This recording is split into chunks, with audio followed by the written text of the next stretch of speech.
I don't even know where to start, guys, honestly. Like, I've basically got my notes. I've went through the Champions League campaign. I've listened to as much of like fan media stuff as I can find around there. This is 11:30 the morning after. There's a few things that everyone seems to be getting wrong. There's a few things I would want to share my perspective on, as well as what I expect to see improve and what I expect to see from the team over the next couple of weeks. At any point in the video today, if you do laugh, you learn, you like something, whatever, please do like and subscribe, share, retweet, all that good stuff, guys.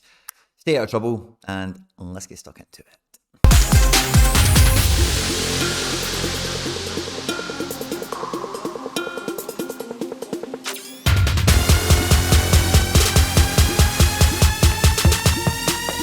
I guess we'll start with the positive kind of take-homes I'm taking out of the match. Now, I think this picture kind of says it all, really. I really do feel this back line that we've started to establish does feel like it's a European level defence. You know, it's definitely not going to win the Champions League or anything like that the way we find it at the moment. But between the back four, the goalkeeper, I thought they all played their part last night in keeping us in the game and playing to the tactics and playing to the strategy that the manager laid out for us to actually go and get a positive result tonight. All pretty well, you know, with the exception of Carter Vickers' big slider that he missed the guy for. I don't think any of them put a foot wrong. I thought pass selection was overall quite good, if not always successful. Generally, yeah, I don't think the guys looked like they had much of a sweat on. Matt O'Reilly got man of the match and took a lot of plaudits, and I can definitely understand why he did. You know, he's getting better in that job, in that role that he's taken on in the absence of McGregor. It's definitely not his forte, but it's definitely not his best position, his optimal deployment. But I thought he did well. Hatate, again, was quite a frustrating figure, although I actually did think he played really well. It was just unfortunate that most of his good play came in really small bursts, and they were quite sporadically dotted throughout the match, you know. Again, a frustrating performance in the sense that it just feels like sometimes he's in slow motion and he thinks that he's not going to get tackled. And sometimes his passes are just a wee bit too tippy-tappy, a wee bit too airy-fairy. And he's frustrating in that respect because he did have some moments of brilliance and he does have the ability to do that more and more often. Pada was MIA for me. I don't remember him doing anything in the match. You know, he was very unlucky actually not to get the goal that Giakoumakis gets, if I'm right. And I would have definitely played Abada myself because of the form he's been in the last couple of matches, for getting into those positions and just having that sniff of goal. But beyond that contribution, I don't remember him doing absolutely anything in the match. And again, I thought Kyogo, very similar to Rio, played very well tonight, last night, in very small bursts dotted throughout the game. He had some lovely link-up play with Hatate and with Giakoumakis in particular. You know, that was some of the best attacks that we managed to fashion, was by having both of them actually linking up and playing together.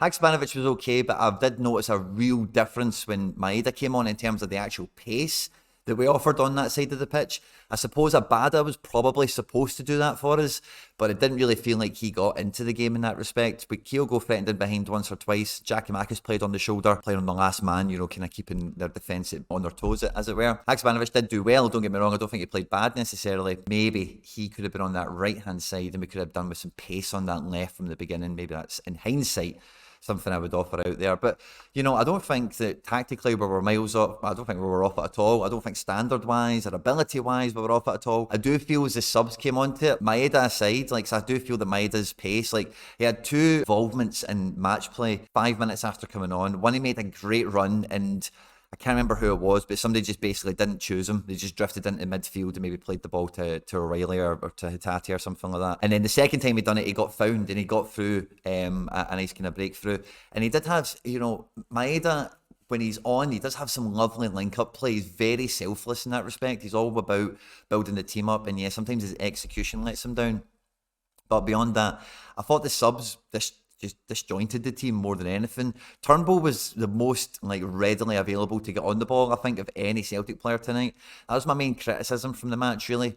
This midfield three of Stepanenko, Sujakov, Bondarenko basically just moved across the back four, making a little kind of box of five with their defence. And when we were trying to build up the play, they're basically making these boxes and really crowding out these areas. And Giakoumakis and Kyogo between them, because of the positions and the tactics that we're playing, they're just getting absolutely crowded out and away from play and being able to be found effectively.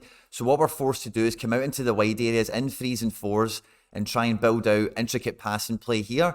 But unfortunately, again, because they've got this mad box of five just coming in here and crowding out play, it makes it very difficult for those interlinking passes to become successful and for us to actually break the lines. Between O'Reilly, Rio Hatate and Haksabanovic, they all did quite a good job of trying to get some playmaking done and trying to play, little passes around the corner and try and take a defensive player out of the picture.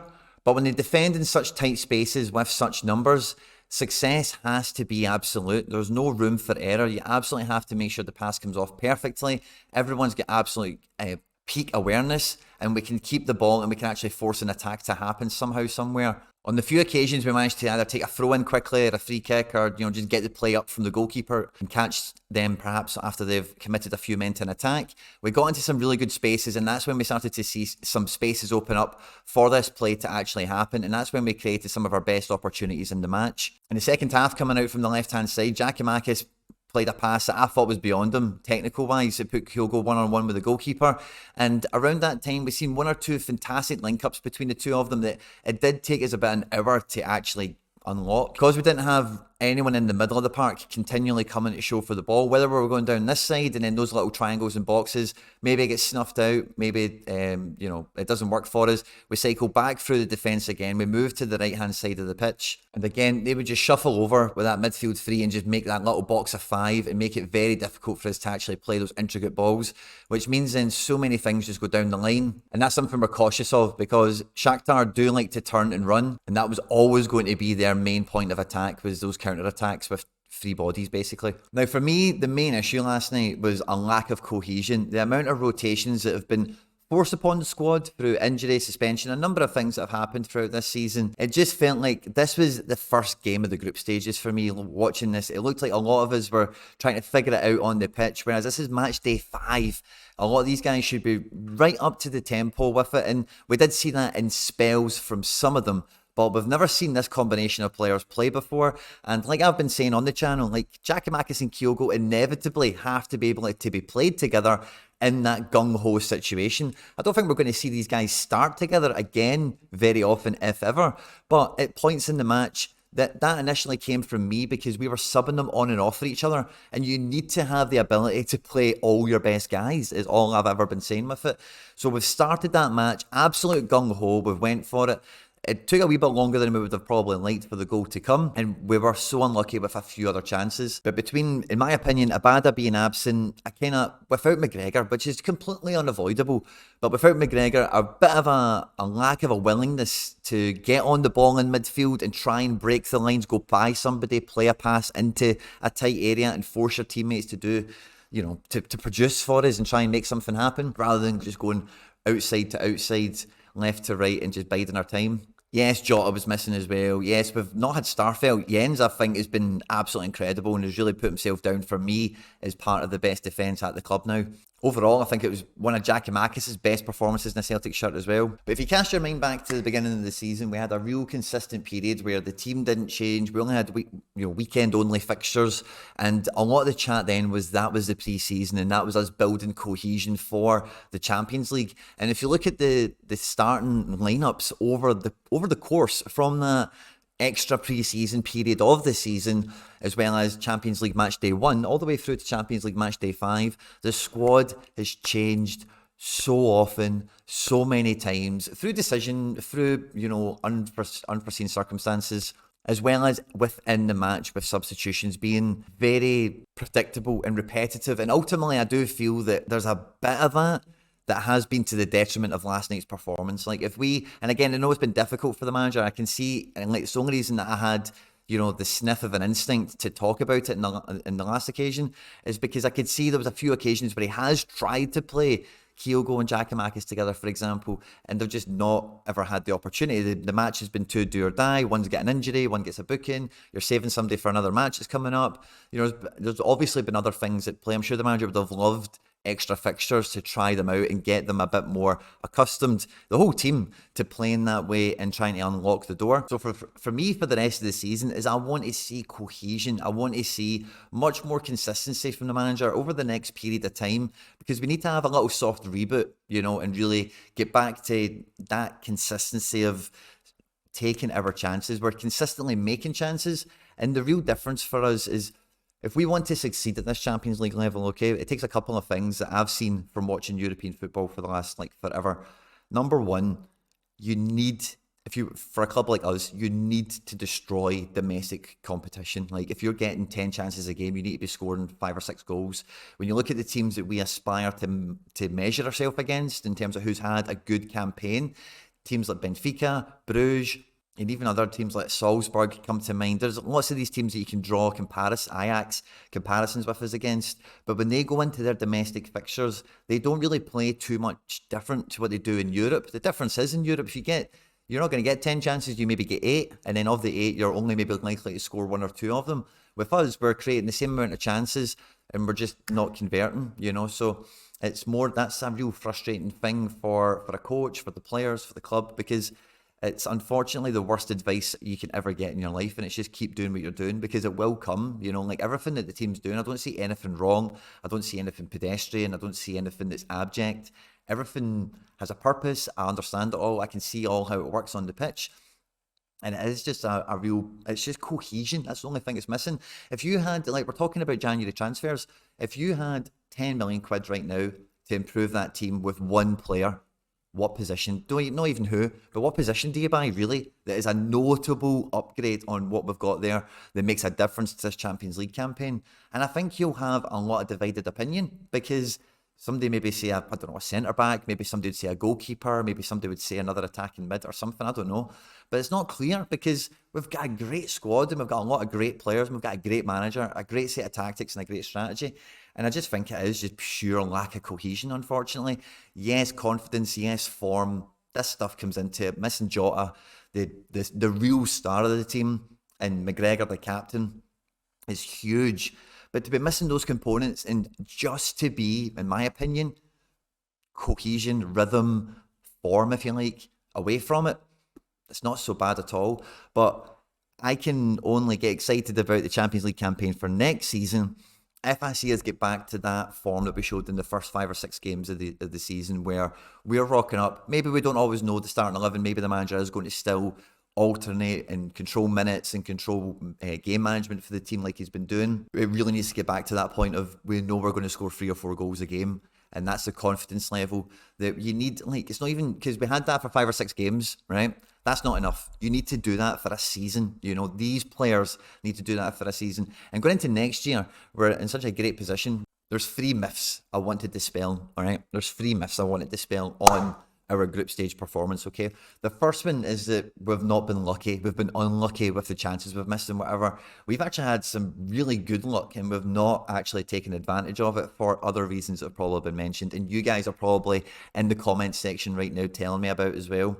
We had 2 goals chopped off for VAR away to Leipzig, and that was a game where it was really on a knife edge and we really could have took it by the scruff of the neck and really got something in that match. The way it went and how favourable the results went for us, that was sheer awful luck from, the goals, maybe how they did actually fall in the end, as well as some of the other stuff I said we spoke about in the video. And then last night at 1 each, that absolute sitter. That is the biggest stroke of luck you're ever going to get in the Champions League match day 5, do or die, cup final mentality situation, And those two things alone, we can go through European campaigns getting none of that, getting the absolute reverse of that, getting dodgy goals given against us and getting men sent off and double yellows and crap refs that book our guys for no reason. We've not had any of that. The second myth that I hear everyone talking about, everyone's like, oh, we don't take enough bookings. We don't bring a man down often enough, right? This is a pet peeve of mine. So let's say when Shakhtar get the ball in this kind of situation, we've been attacking and they're going to try and come on and counter-attack us. They are only going to attack with 1 or 2 men at the very most, okay? So giving away a free kick, particularly in their half, is ridiculously bad game management, because what happens at that point is they then get a free kick here, right? And you think about how many times people would have called for this in the match, let's say 3 or 4. They then get the opportunity to get this guy to take the free kick or whoever, and they get to put 4 or 5 men into our half and try and make a rehearsed attack from the training ground, okay? Whereas with this, if they turn over the ball here, and we've got like no one's caught with their pants down, no one's out of position necessarily, and it is just going to be a fight. Lassina and Mudryk against the back four and the goalkeeper or whatever from their defensive third, then you do want to win the ball honestly at every opportunity, because this is what we're waiting for. Is we're waiting for one or two people to come out of this puzzle. We want to win the ball back and have possession so that then we can actually go on. And, you know, this Mikhailovic, he was quite eager to attack as well, you know, so I'll just pull him out here, for example. But that's what we want to try and create. So then there's space for the ball to go into that we can then go on and attack. And yeah, that might be a bit idealistic or whatever, but if you think about realistically, it's the same principle as playing out from the back, right? Everyone talks about playing out from the back. Oh, you can get caught with your pants down, you can concede crap goals. Yeah, but in reality, how often does that actually happen? If people are well trained, everyone knows the plan, the passing patterns that are going to be achieved to get us out of the defensive third, etc. So again, the recovery positions that the team are going to be taking, like if they're well rehearsed enough and Shakhtar are not overcommitting, they're only putting Lassina, Traore, Mudryk if it's on his side, Zubkov if it's on his side, and then maybe the other one is going to try and catch up with the play later on. You know, I don't think that's anything, like maybe in other games, yeah, we've definitely been at fault for that. One or two, I think maybe Leipzig away is one of those matches. It's definitely something we could learn from in other matches. But not last night. I didn't really have much of an issue with that at all. Like, Carter Vickers goes to wipe him out when required. When it is battle stations, all hands on deck, they can sniff the danger. Defensively, in terms of recovery positions, a little side note, probably my main pet peeve was Rio for their goal. He's just shielding away from Mudryk the whole time. And yeah, the defence are going to shield and be the wall. They can't overcommit because the guy might play a pass that'll break the lines or something.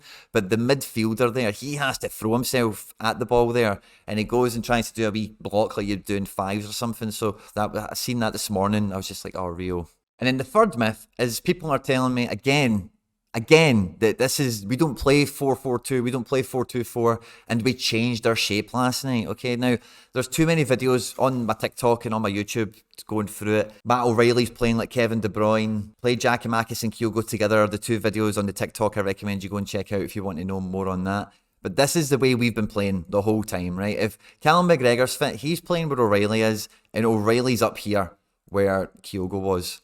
It's not any different in terms of the attacking shape. What is different is that we don't have McGregor in there. Now, O'Reilly been in this position, is still good and effective and whatever, and it maybe does give a wee bit of a false representation because he's not going to do the workload of McGregor. There's a bit more of an onus on Rio to be a wee bit more reserved in his, let's say, ball progression, right? There's a lot of frustration from Rio when he's in this position. He will just turn back and give it to the defence because Rio needs to get here. So then the defence can then try and find O'Reilly or McGregor previously, or Moy when he's played in this position also before O'Reilly kind of cemented in there, and then look to play the intricate passing for us to open up space with. We even seen times where Kyogo was coming right back into here, and again, like, it's not any different. It's not a different shape to what we've been playing. It's the exact same shape. The team are well rehearsed on what the shape is. We've even seen Haksabanovic come into this side as well in this position. And it becomes, again, quite obvious when you watch him that he is just playing right off the striker and that's all he wants to do. And that is the attacking role of this midfield job at Celtic, whether it is Haksabanovic, whether it is O'Reilly, Kyogo did it last night. There's no change in shape. It's just a change in personnel. We don't have McGregor's talents back here, which makes it look like Rio is doing a different job, which he kind of is, I guess. Now, over the Champions League campaign, you will be surprised to hear that Kyogo Furuhashi so far is on 299 minutes, okay? Can you guess the second player behind him in terms of a forward with Champions League minutes? Jota, with 258 minutes over the first 3 games, obviously a huge miss over the last 2.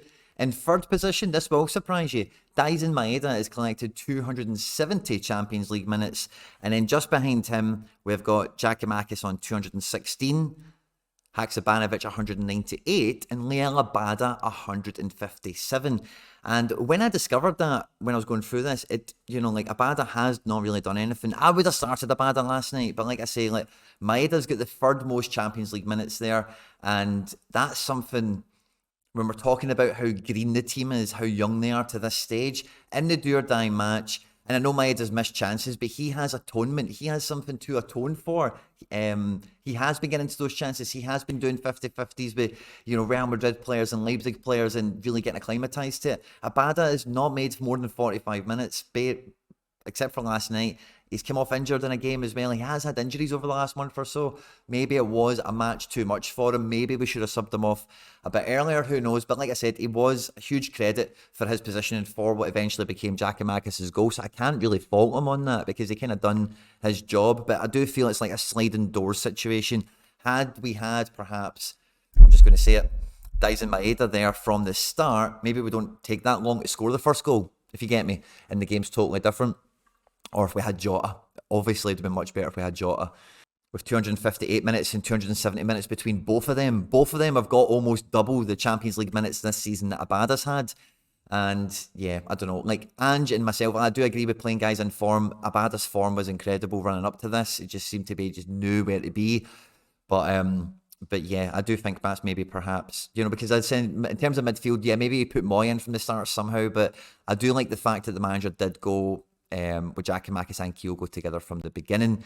Cohesion aside, I do think you've got to go out and try and win that game right quick early and try and get yourself 3 points and have as convincing a result as possible,